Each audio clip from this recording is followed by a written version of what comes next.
அட தெல்லவாரி நாய்களா, என்ன ஒரு வீடியோ போட விடுறீங்களாடா? ஏன்டா இப்படி கமாண்டு பண்ணுறீங்க?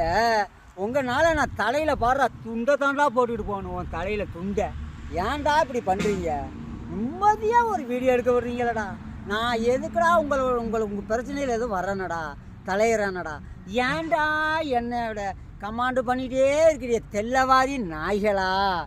அட ஈதாரி நாய்களா, அட புறம்போக்குகளா, கமாண்டு பண்ணாதீடா. அப்படி நீங்கள் பண்ண என் மனசு நோகுதுடா. அட தெல்லவாரி நாய்களா, கமாண்டு பண்ணாதீடா. அப்படி சொல்லுவேன்னு நினச்சியலடா. சிங்கண்டா, எதையும் அஞ்சு பயப்படாதடா. சிங்கண்டா, தெல்லவாரி நாய்களா, நீங்கள் என்னமா கமாண்ட் பண்ணுங்கடா, அதை பற்றி நான் கவலைப்பட மாட்டேன்டா. தெல்லவாரி நாய்களா.